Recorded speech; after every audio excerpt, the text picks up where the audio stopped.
like this is something like one of the conspiracy rabbit holes. Like I keep trying to go down, but I can't find anything good for it. So like Antarctica, what the fuck is going on down there? And why, if you, so like there are military bases down there, like lots of countries have military bases down there. And if you show up in Antarctica, they will kill you. They will shoot you in the head. They'll like, as you're like, if you just take a boat to Antarctica, get off and start walking around, they will kill you.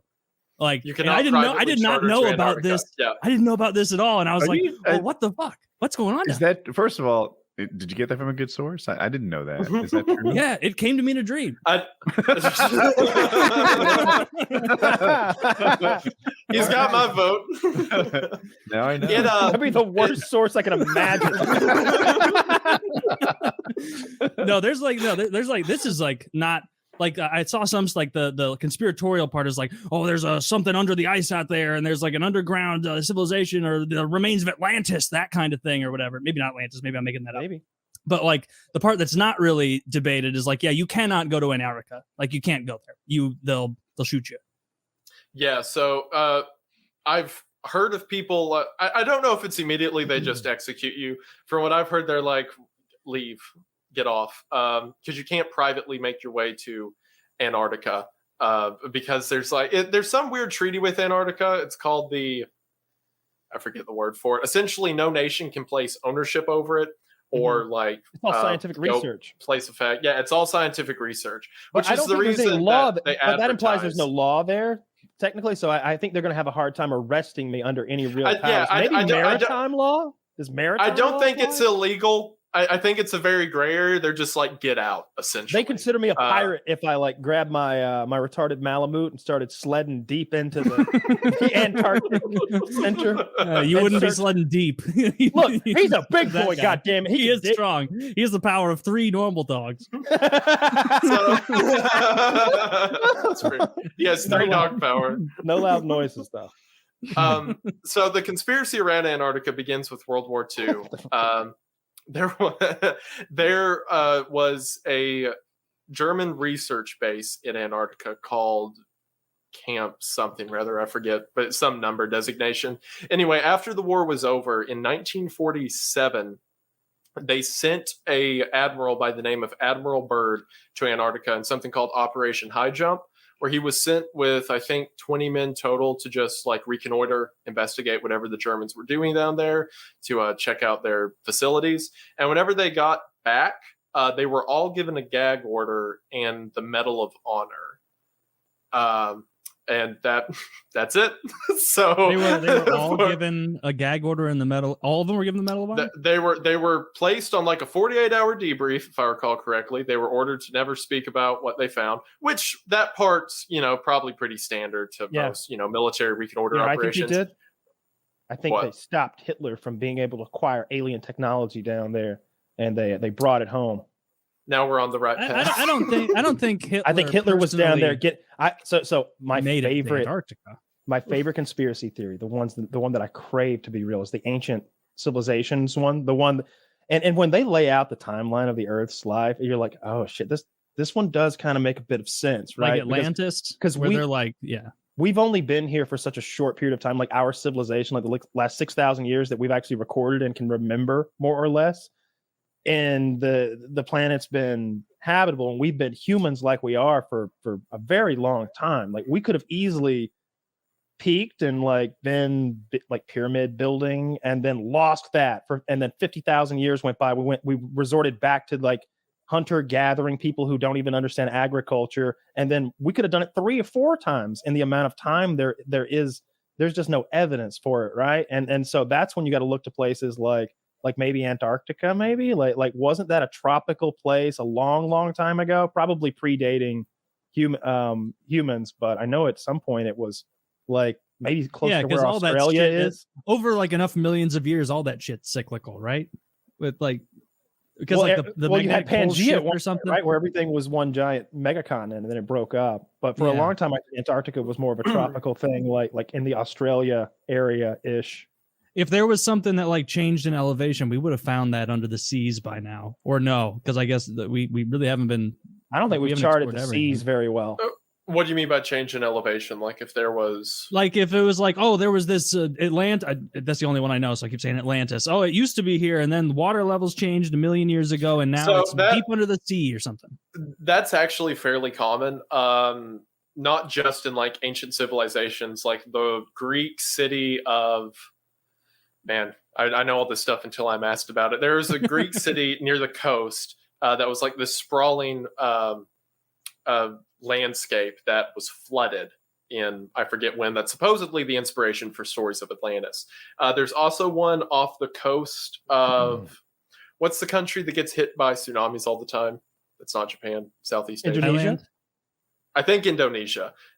There was a city that was built in like the 1300s that had gone completely underwater. And what was wild is a couple years ago when they got hit with their last tsunami, this place has been underwater for hundreds of years. When the water drew back before the wave, for the first time, the entire city, like this underwater city with these statues and buildings, the footage of it's wild. That's really cool. The people who took the footage were having a terrible time. I really like the idea of ancient forgotten technologies that might differ from ours greatly enough that they would be cool and interesting and maybe something could be discoverable. I think that Baghdad battery shit is bullshit. I don't give a goddamn. It was probably a sex toy. They were putting that thing on somebody's clit to like. I don't know what that is. They found these like primitive like makeshift batteries. It's like a clay pot with I think you got like an acidic solution and maybe a copper tube or something like that, and maybe there's another metal that's involved. But in any case, it could form an ancient battery. You could make an electrical charge.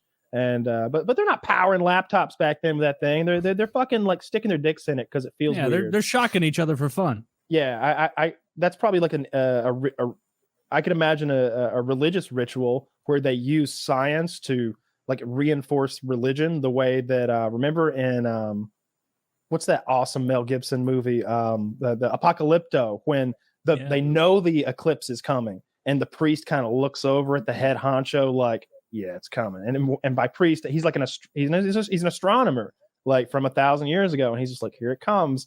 And so the king is like, bah, bah, bah, bah, bah, the sun disappears, and they're like, holy shit, the boss made this. And then he's like, and come back. Like as soon as the priest gives him the go ahead nod for that, and it's like, you can imagine how you're gonna get in line for a man who does something like that, like a guy who can make the sun disappear and come back. If that's magic. Someone knowing that the sun is going, they wouldn't even think of it that way. They'd never take that extra leap, like, because how could you know it was coming, right? Unless you understood astronomy. Yeah. No, I like that a lot. I like the idea of lost civilizations and that stuff just being eaten by the ravages of time. Well, yeah, the way the Earth's crust goes under itself and just gets eaten over and over until there's no, it's just gone. It's just gone.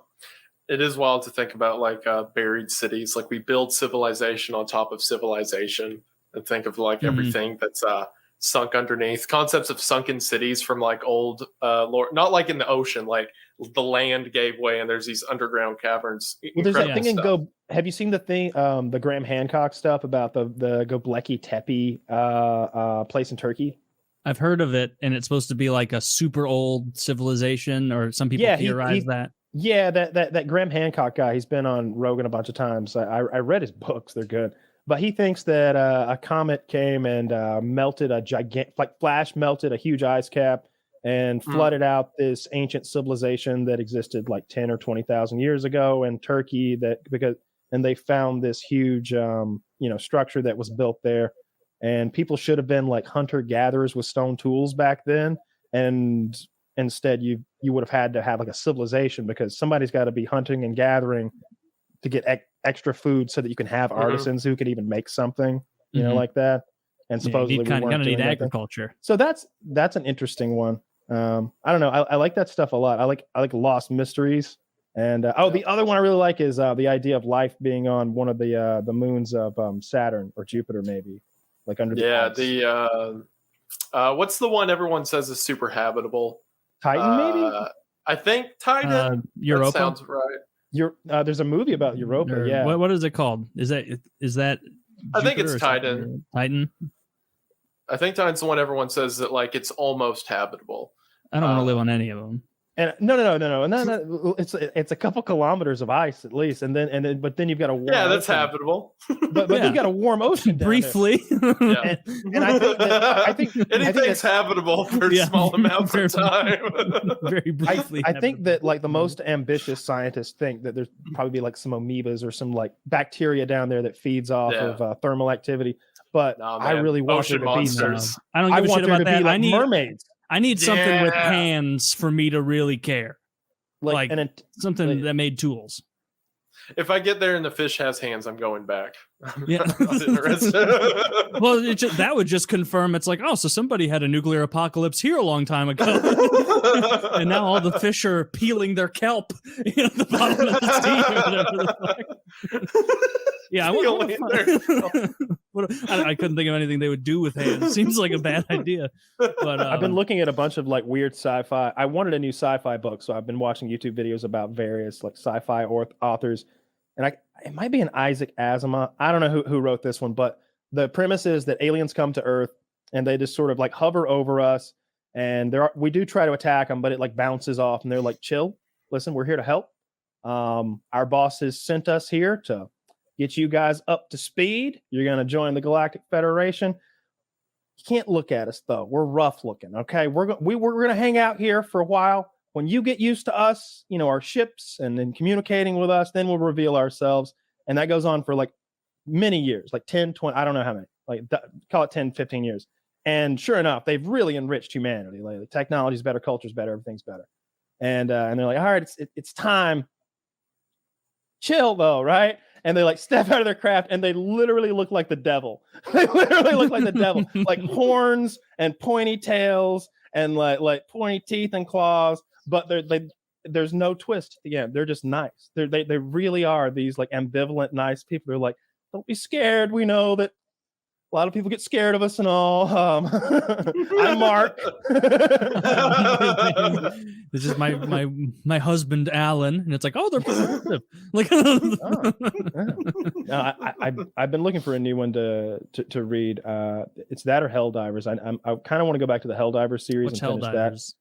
Oh, that's the one where the average life is 10 jumps, and this guy's on jump 95, and he's hard ass. I remember. Yeah, that. the Earth's all poisoned, and we live in the sky on a hover ship. Those books are fun. I want to read a book about Antarctica. I don't care if it is 100% whole cloth made up.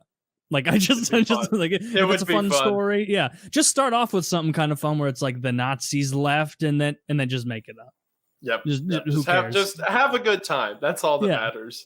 That's what matters in all these theories, that you're having a fun time. Exactly. The funnest part about it is there was a second Operation High Jump, if I remember, like in the 60s or the 70s, when a group supposedly went to Antarctica. One of the funnest theories is that they took cameras there and had like this broken footage of like plant life they discovered and like a civilization of people under the ice. Love it. Fantastic. I believe it.